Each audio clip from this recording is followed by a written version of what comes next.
Salut, c'est Joshua, joshuamatei.fr. Qu'est-ce que l'API conversion et à quoi est-ce que ça sert par rapport au pixel Facebook? Fondamentalement, l'API conversion, ça sert à booster le pixel Facebook.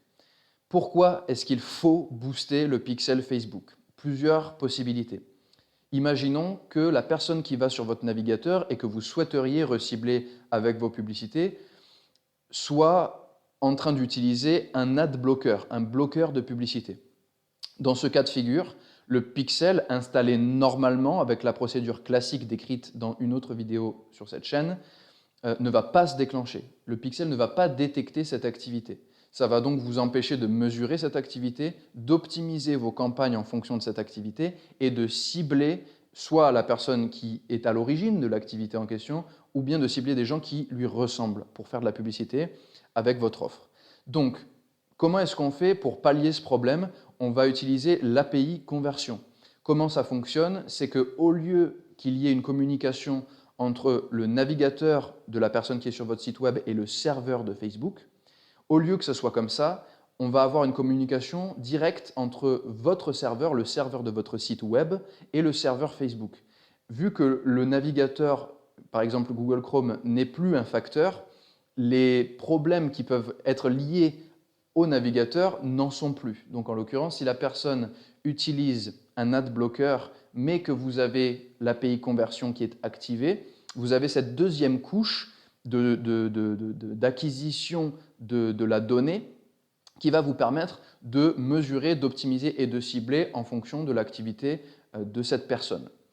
Il y a une autre raison pour utiliser l'API conversion avec l'iOS 14. Pourquoi? Parce que maintenant, il va être de plus en plus difficile d'utiliser le navigateur pour traquer l'activité des utilisateurs sur notre site web. Donc, ça va aussi nous permettre de pallier le problème de l'iOS 14 et des manquements au niveau de la mesure des événements et du pixel sur Facebook.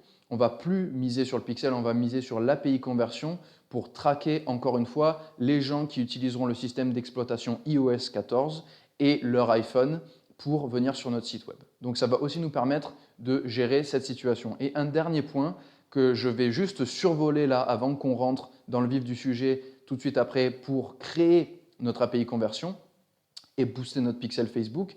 Troisième et dernier point qui sera développé dans une autre vidéo, c'est les conversions hors ligne.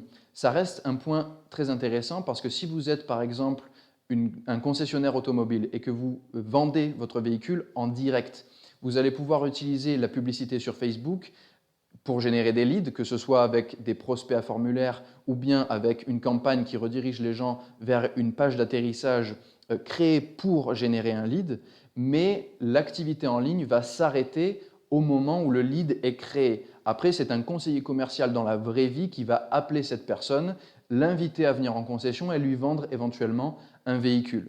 Comment est-ce qu'on fait pour savoir quand un véhicule a été vendu grâce à la campagne et comment est-ce qu'on fait pour le répertorier et améliorer les campagnes en conséquence? On utilise les événements hors ligne rendus possibles par l'API conversion. Et ce que ça va nous permettre de faire, par exemple, c'est d'insérer manuellement dans un CRM chaque vente qui a été générée grâce à la publicité Facebook et lier ce CRM avec une API au Business Manager, à Facebook. Et ce faisant, on va, comme d'habitude, être en mesure de mesurer, d'optimiser et de cibler au mieux grâce à ces données qui n'étaient pas répertoriées sur le web, puisque la transaction a eu lieu dans la vraie vie, entre guillemets. Voilà, maintenant on peut passer tout de suite sur l'ordinateur pour créer l'API conversion sur la partie serveur-serveur, sur la partie web. C'est parti.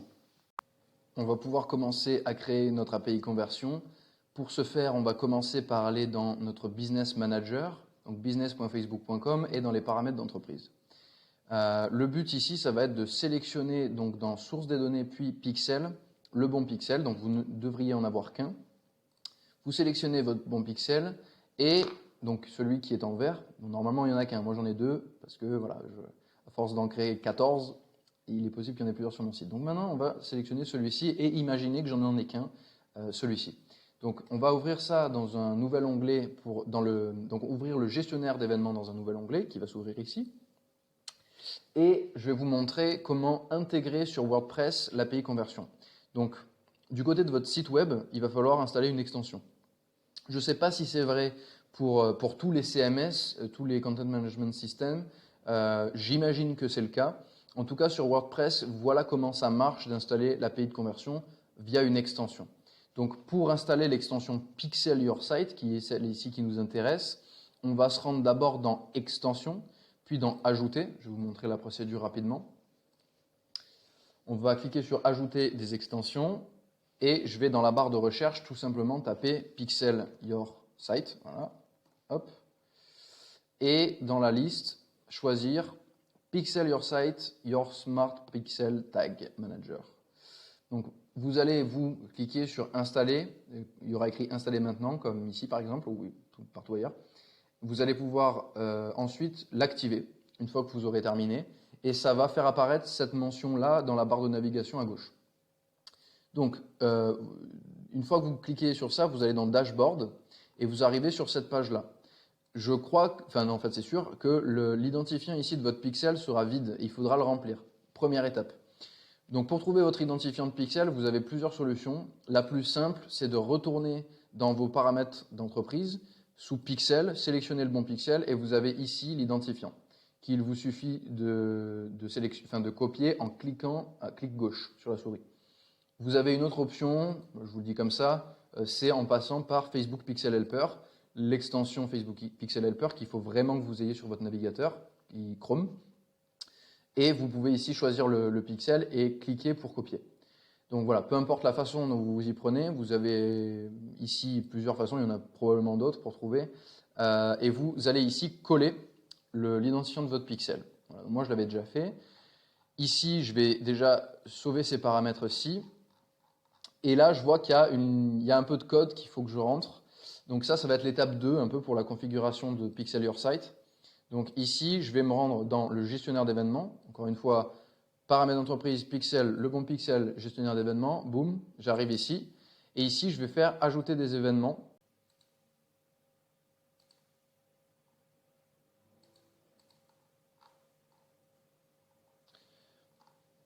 Donc j'ai cliqué sur connecter l'activité du site web à l'aide de l'API conversion, d'accord? Et ici, je vois générer un token d'accès, c'est ce qui m'intéresse, donc je vais cliquer sur suivant. Ici, sélectionner le pixel que je veux, donc on a déjà vu que c'était Joshua Mattei 4. Suivant, tac, je génère un petit token d'accès.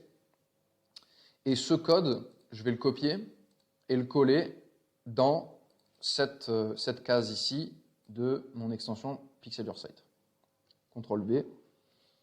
Et encore une fois, je vais sauver ces paramètres. Et je vois que ici, dans Facebook, j'ai l'identifiant de mon pixel, j'ai déjà oublié comment ça s'appelle ça. J'ai mon token et il faut que je m'assure que ça c'est le bon code. Donc normalement vous n'en aurez pas. Alors où est-ce qu'il se trouve ce code? Donc déjà je vais aller au bout de ça. Voilà, ça c'est terminé. Et ici, je vais aller dans événements de test, décaler ma tête, effacer l'activité, et ici, donc dans événements de test, à droite, tester les événements du serveur, j'ai bien donc ce code-là, donc que je vais copier en cliquant gauche, retourner dans mon extension et coller. Voilà. Donc, hop, là normalement j'ai tout rempli ce qu'il me fallait. Je save settings, et je vais maintenant vider le cache parce que j'ai envie. Et une fois que c'est fait, je vais retourner ici dans mon gestionnaire d'événements et rafraîchir la page. Prenons les devants et copions l'URL du site web, ce que je vous invite à faire en même temps.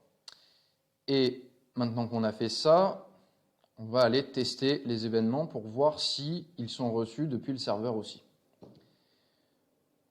Alors, on va ici coller notre URL, accéder au site web et voir un peu ce qui se passe.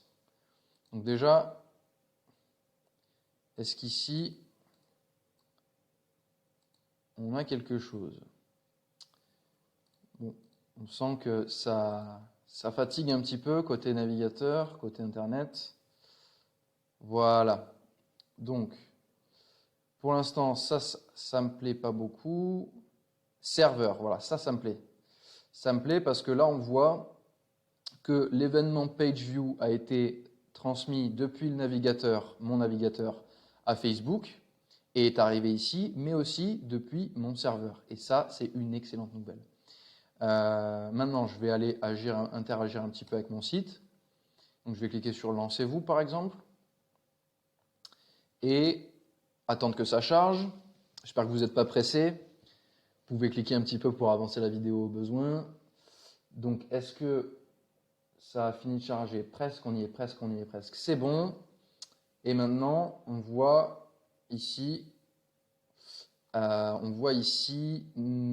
serveur une fois, serveur deux fois. OK. Donc 22h52. OK. Donc ça, je pense que c'est bon. En somme, là, moi, je me contenterai d'une chose, c'est de voir que on a deux fois, par exemple, l'événement PageView qui vient de s'activer ici, et avec le serveur et avec le navigateur au même moment, d'accord? Et il y a une chose qu'il faut noter, c'est que l'idée de l'événement est exactement le même ici et ici. Pourquoi c'est important? Parce que normalement, il y a une chose qui a dû vous venir à l'esprit par rapport à ce que j'étais en train de faire, c'est est-ce qu'il n'y a pas moyen qu'on ait des doublons dans les mesures des événements? Puisqu'il est envoyé depuis le serveur et depuis le navigateur. La réponse est non, puisque l'idée de l'événement, l'identifiant de l'événement étant le même, Facebook s'occupe directement de ne répertorier qu'un seul événement. Donc, pas de problème. On a terminé ici de mettre en place notre API conversion. En faisant ça, ce qu'on a fait, c'est qu'on s'arme au cas où quelqu'un arriverait sur notre site en ayant un ad blocker, un bloqueur de publicité activé au moment où il arrive sur notre site. Et ça, c'est une excellente chose parce que ça va nous permettre de maximiser les mesures qu'on va pouvoir faire et de s'assurer qu'elles seront plus proches de la réalité en matière de volume, notamment. Voilà, j'espère que cette vidéo a été utile, qu'elle vous a aidé, qu'elle a été suffisamment claire, que vous avez pu suivre et implémenter au fur et à mesure en même temps que moi. Si c'est le cas, je vous invite à cliquer sur j'aime sous la vidéo et à vous abonner à la chaîne. Je vous dis à très bientôt dans la prochaine vidéo.